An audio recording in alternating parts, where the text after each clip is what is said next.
माता पार्वती ने बताया, यह एक गलती होती है तो इंसान के घर में गरीबी छाई रहती है। देवी हमेशा हमेशा के लिए उनका घर छोड़ देती हैं। प्रिय भक्तों, एक बार नारद जी कैलाश पर्वत पर पहुंचे। उन्होंने विनम्रता से प्रणाम किया और मुस्कुराकर कहा, माता पार्वती, मैं एक प्रश्न पूछना चाहता हूं। संसार में सभी लोग धन चाहते हैं, पर सबको सुख और संतोष क्यों नहीं मिलता? कुछ लोग जीवन भर मेहनत करके भी गरीबी में अपना जीवन बिताते हैं, और वहीं कुछ लोग धन धान्य से परिपूर्ण सुखपूर्वक जीवन बिताते हैं। माता पार्वती ने मुस्कुराकर कहा, हे नारद, ये प्रश्न बहुत गहरा है। धन तो कई लोगों के पास होता है, परंतु सुख हर किसी के पास नहीं। नारद ने उत्सुक होकर पूछा, माता, क्या सुख और धन दोनों का कोई संबंध है? क्या ऐसा कोई गुप्त रहस्य है जिसको जानने के बाद मनुष्य कम परिश्रम में भी अधिक धन कमा सकते हैं? और वो कौन लोग हैं जो जीवन भर गरीब? दोस्तों, आपका फिर से स्वागत है स्माइल गाइस चैनल में। वीडियो को लाइक करिएगा, दोस्तों को शेयर जरूर करिएगा, क्यों हम आपके लिए बहुत मेहनत से वीडियो लाते हैं। तो बस आप सबसे निवेदन है कि चैनल को सब्सक्राइब करके बेल आइकन को जरूर दबाइएगा, ताकि हमारी अगली ज्ञानवर्धक वीडियो आपके पास सबसे पहले पहुंचे। आपका एक लाइक और सब्सक्राइब हमारे लिए कीमती होती हैं। उन्हें धन का सुख प्राप्त ही नहीं होता है। माता पार्वती ने कहा, धन का संबंध माता लक्ष्मी से है और सुख का संबंध कर्म और संतोष से। उसी समय एक दिव्य प्रकाश प्रकट हुआ, सुगंध फैल गई और माता लक्ष्मी प्रकट हुईं। माता लक्ष्मी ने कहा, नारद मुनि, तुम्हारा प्रश्न सुनकर मैं स्वयं चली आई हूं। जहां मेरी कृपा होती है वहां धन तो होता है, परंतु यदि संतोष ना हो तो वो धन भी दोष का कारण बन जाता है।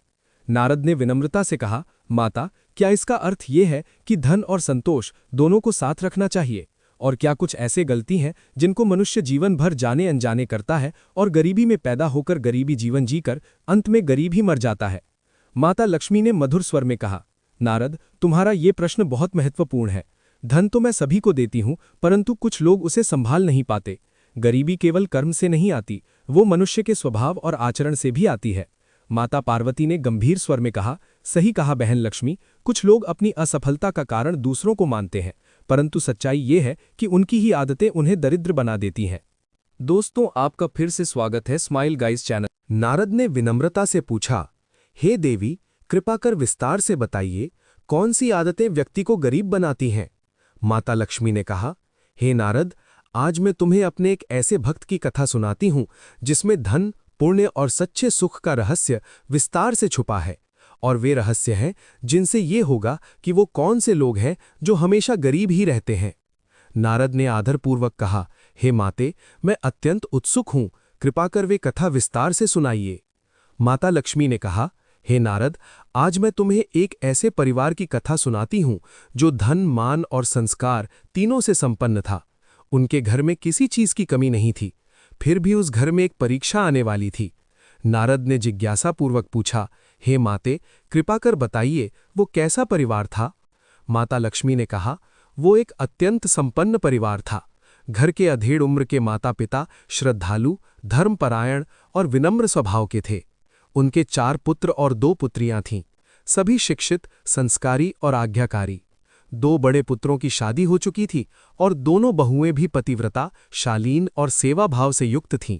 उस घर में प्रेम, शांति और श्रद्धा का वातावरण था।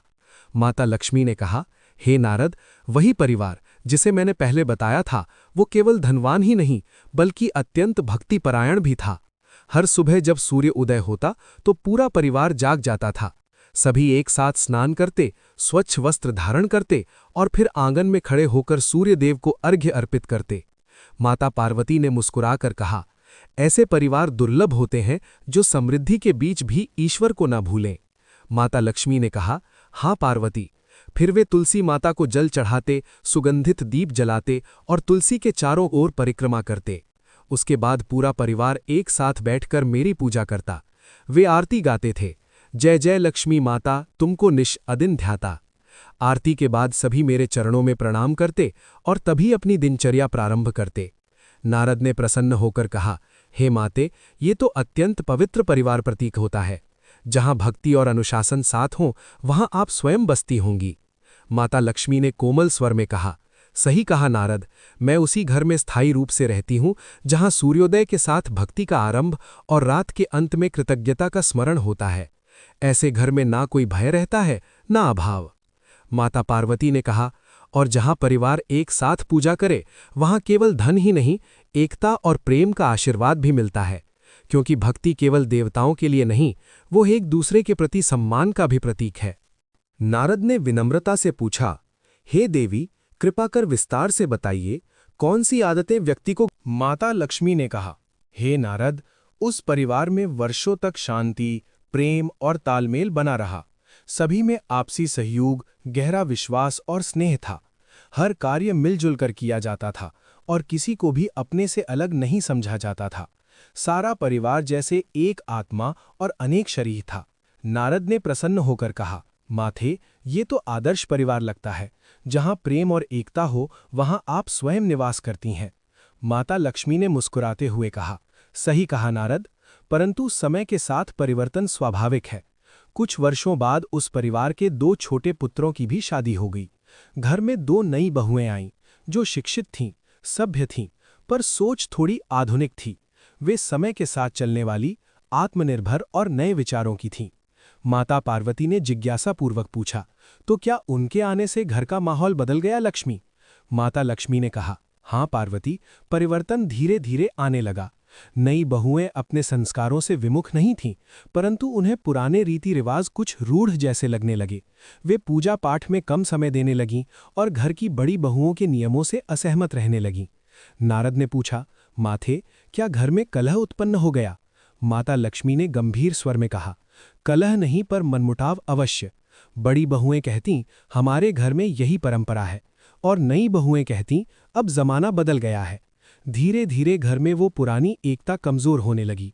जहां पहले आरती एक स्वर में होती थी, अब कोई पूजा में व्यस्त रहता और कोई मोबाइल में। माता पार्वती ने कहा, यही तो समय की सबसे बड़ी परीक्षा है बहन लक्ष्मी। जब पीढ़ियों के बीच विचारों का अंतर आता है, तो घर का संस्कार ही दोनों को जोड़ने का सेतु बनता है। माता लक्ष्मी ने कहा, सही कहा पार्वती, नई बहू ही बुरी नहीं थीं, वे बस अपनी तरह से सही थीं। पर समस्या तब आई जब मैं सही और तुम गलत का भाव आने लगा। जहां हम का भाव समाप्त होता है, वहीं से घर की शांति डगमगाने लगती है। माता लक्ष्मी ने कहा, हे नारद। माता लक्ष्मी ने कहा, हे नारद, जब उस संपन्न परिवार में 2 नई बहुएं आईं, तो उनके साथ कुछ नई आदतें और आधुनिक व्यवहार भी घर में आए।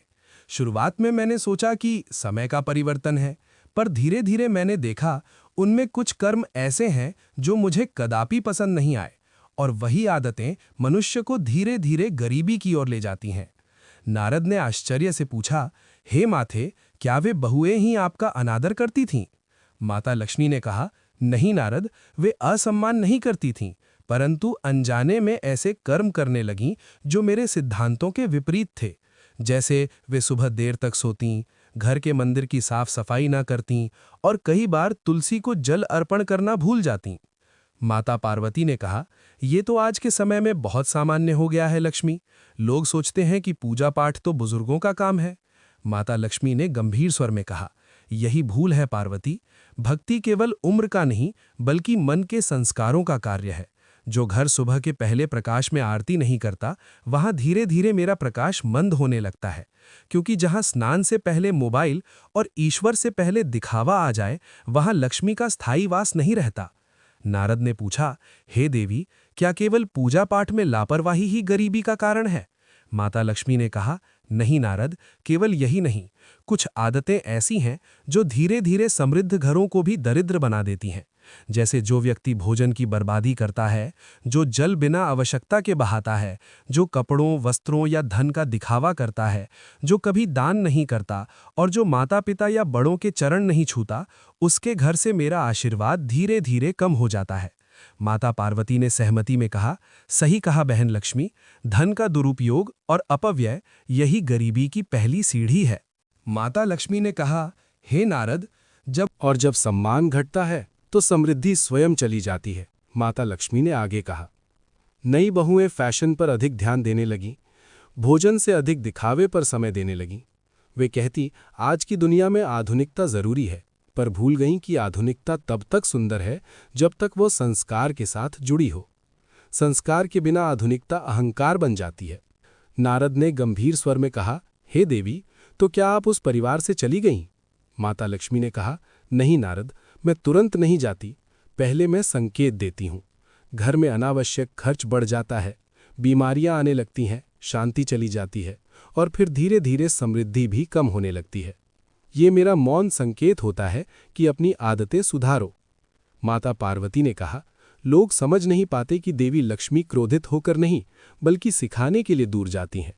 आपकी अनुपस्थिति स्वयं एक शिक्षा है। माता लक्ष्मी ने मुस्कुराकर कहा, हाँ पार्वती, मैं किसी से द्वेष नहीं रखती, मैं बस वहीं स्थायी रूप से रहती हूँ जहाँ श्रद्धा, सफाई और सेवा, ये 3 दीपक प्रतिदिन जलते हैं। माता लक्ष्मी ने कहा, हे नारद, धीरे धीरे नई बहुओं के आचरण में परिवर्तन आने लगा। वे आधुनिकता के नाम पर संयम, मर्यादा और शुद्धता से दूर होने लगीं। धार्मिक आचरण केवल दिखावे के लिए रह गया था। वे पूजा पाठ तो करती थीं, परंतु मन ईश्वर में नहीं बाहरी दिखावे में रहता था। कई बार वे बिना शुद्ध स्नान किए ही पूजा गृह में चली जातीं और दिन में भी काम क्रिया कर लेतीं और बिना स्नान किए पूजा पाठ कर देतीं। तुलसी को बिना शुद्ध के स्पर्श कर लेतीं और जल्दी जल्दी आरती कर देतीं, बस औपचारिकता के रूप में। माता पार्वती ने गंभीर स्वर में कहा, यह आज के युग की सबसे बड़ी भूल है। लक्ष्मी, लोग समझते हैं कि पूजा केवल शब्दों और दीपों से होती है, परंतु उसका वास्तविक अर्थ आत्मिक शुद्धि है। माता लक्ष्मी ने कहा, सही कहा पार्वती, मैं उस पूजा से प्रसन्न नहीं होती जहां केवल शरीर उपस्थित हो और मन अनुपस्थित। भक्ति तब सार्थक होती है जब वो सच्चे भाव से की जाए। जो व्यक्ति दिखावे के लिए आरती करता है और फिर उसी क्षण असत्य या अहंकार में डूब जाता है, उसकी आराधना केवल शब्द बनकर रह जाती है। नारद ने पूछा, हे माते, तो क्या भक्ति केवल विधि से नहीं बल्कि भाव से होती है? माता लक्ष्मी ने कहा, हाँ नारद, यही मेरा नियम है। भक्ति में यदि संयम, शुद्धता और श्रद्धा ना हो तो वो पूजा केवल आडंबर है। जो व्यक्ति बाहर से सचता है पर भीतर से असंतुलित रहता है, वो मुझे कभी नहीं पा सकता, क्योंकि मैं केवल उन हृदयों में बसती हूं जो सच्चे, शांत और पवित्र हों। माता पार्वती ने कहा, लक्ष्मी, तुम सही कह रही हो। भक्ति के नाम पर दिखावा करने वाले लोग भूल जाते हैं कि ईश्वर बाहरी दीपक नहीं देखते, वे अंतर का दीपक देखते हैं। माता लक्ष्मी ने आगे कहा, नई बहुएं यही भूल कर रही थीं। वे अपने बाहरी रूप, वस्त्र और प्रदर्शन में व्यस्त थीं। उनके कर्मों में आत्मसंयम की कमी और आडंबर की अधिकता थी। धीरे धीरे घर से वो आंतरिक पवित्रता समाप्त होने लगी और उसके साथ ही मेरा आशीर्वाद भी मंद हो गया। माता लक्ष्मी ने कहा, हे नारद, जब वो परिवार पूर्ण एकता, प्रेम और भक्ति में बंधा था, तब वहां मेरा वास स्थायी था, पर धीरे धीरे नई बहुओं के मन में हम की जगह मैं आने लगी। लक्ष्मी, लोग समझ अब घर में सहयोग की जगह तुलना होने लगी और सेवा की जगह स्वयं की प्रशंसा आने लगी। नारद ने आश्चर्य से पूछा, हे माते, क्या केवल मैं की भावना ही आपके जाने का कारण बन सकती है? माता लक्ष्मी ने कहा, हाँ नारद, मैं ही अहंकार का बीज है और अहंकार ही दरिद्रता की जड़। जब मनुष्य हमसे मैं की ओर मुड़ता है तो वो मुझसे दूर होने लगता है, क्योंकि मैं सामूहिकता, सहयोग और सद्भाव की देवी हूँ। जहाँ मिलकर कार्य होता है मैं वहीं रहती हूँ। जहाँ स्वार्थ और अभिमान बढ़े वहाँ मेरा ठहरना असंभव है। माता पार्वती ने गंभीर स्वर में कहा, अहंकार वही अदृश्य ज्वाला है जो घर की शांति को भीतर से जलाती है। कभी कभी व्यक्ति ये भी नहीं समझ पाता कि वो गलती कर रहा है, पर उसकी वाणी और व्यवहार से सब कुछ बदल जाता है। माता लक्ष्मी ने कहा, सही कहा पार्वती, नई बहुएं अनजाने में ही ऐसे अनेक भूल करने लगीं। अब उनके मन में एक दूसरे के प्रति प्रतिस्पर्धा आ गई थी। वे कहती, मैंने ये किया, मेरे बिना घर नहीं चलता। धीरे धीरे घर की शांति और विनम्रता नष्ट होने लगी। माता पिता जो पहले आशीर्वाद देते हुए मुस्कुराते थे, अब मौन और दुखी रहने लगे। नारद ने गंभीर स्वर में पूछा, माते, आपने कहा कि वे आपकी पवित्र वस्तुओं का भी अपमान करने लगीं। क्या आप बता सकती हैं कौन सी वस्तुएं? माता लक्ष्मी ने शांत स्वर में कहा, हाँ नारद, मेरी पहचान कुछ पवित्र वस्तुओं से जुड़ी होती है, जैसे झाड़ू, दीपक, अन्न, तुलसी, जल और स्वच्छता। ये सब मेरे प्रतीक हैं, पर वे अनजाने में ही इन्हीं वस्तुओं का अपमान करने लगीं। झाड़ू को अनादरपूर्वक फेंक देतीं, दीपक को जलाकर बीच में बुझा देतीं, भोजन का अपव्यय करने लगीं और कभी कभी तुलसी के पास धूल मिट्टी रहने देतीं। ये सब देख मेरा हृदय दुखी हुआ, क्योंकि ये सब मेरे स्वरूप का ही अनादर था। माता पार्वती ने सहानुभूति से कहा, लोग समझते हैं कि ये केवल वस्तुएं हैं, परंतु इन्हीं में देवत्व बसता है। जो इन्हें सम्मान देता है वो देवी को सम्मान देता है। माता लक्ष्मी ने कहा, सही कहा पार्वती, मेरा वास साफ सुथरे घर, श्रद्धा भरे मन और स्नेहपूर्ण वातावरण में होता है। पर जब ये सब गुण खोने लगते हैं तो मैं भी धीरे धीरे उस घर से अपने पांव पीछे खींच लेती हूँ। माता लक्ष्मी ने कहा, हे नारद, समय बीतता गया और उस परिवार में धीरे धीरे क्लेश बढ़ने लगा। जहां पहले भक्ति की ध्वनि गूंजती थी, अब वहां वाणी में कटुता आने लगी। अब भोजन से पहले प्रार्थना नहीं बल्कि बहस सुनाई देती थी। और जब मेरा वो पवित्र समय आता, जिस समय मैं किसी घर में प्रवेश करती हूँ, उस क्षण भी वहां आरती की जगह अपशब्द गूंजने लगते थे। नारद ने दुखी होकर पूछा, हे माथे, क्या इतना परिवर्तन संभव है उस घर में जहां कभी आरती और प्रेम का साम्राज्य था? माता लक्ष्मी ने गहरी सांस लेकर कहा, हाँ नारद, यही संसार की विडंबना है। जब मन में शांति नहीं रहती तो मैं वहां चाहे द्वार तक भी आ जाऊं पर प्रवेश नहीं कर पाती, क्योंकि मेरे आगमन का मार्ग भक्ति, विनम्रता और आपसी स्नेह से ही खुलता है। और जब घर में वाणी विषैली हो जाए तो वो मार्ग स्वयं बंद हो जाता है। जैसे झाड़ू, दीपक, अन्न, तुलसी, जल और स्वच्छता, ये सब मेरे प्रतीक हैं। माता पार्वती ने गंभीर स्वर में कहा, लक्ष्मी, आज के युग में यही सबसे बड़ी समस्या है। लोग कहते हैं हम पूजा करते हैं, परंतु उसी समय उनके मन में एक दूसरे के लिए कटु भाव होता है। ऐसी पूजा केवल आवाज है, भक्ति नहीं। माता लक्ष्मी ने कहा, सही कहा पार्वती। अब उस परिवार के घर में दीपक तो जलता था, पर उसकी लौ कांपती थी, क्योंकि उसके आसपास का वातावरण अपवित्र हो चुका था। मैं रोज उस घर के आंगन तक पहुंचती, पर जैसे ही भीतर से झगड़े की आवाज आती, मेरा पांव वहीं रुक जाता। मुझे लगता जैसे दरवाजे के सामने कोई अदृश्य दीवार खड़ी हो गई हो। नारद ने नम्रता से पूछा, हे माथे, क्या वो दीवार मनुष्य स्वयं खड़ी करता है? माता लक्ष्मी ने कहा, हाँ नारद, वो दीवार ईंट पत्थर की नहीं, बल्कि वाणी, अहंकार और असम्मान की होती है। हर अपशब्द, हर कटु बात, हर आरोप, वो एक एक पत्थर बनकर उस दीवार को ऊंचा करता जाता है। और जब वो दीवार पूर्ण हो जाती है, तब मैं केवल बाहर खड़ी रह जाती हूं।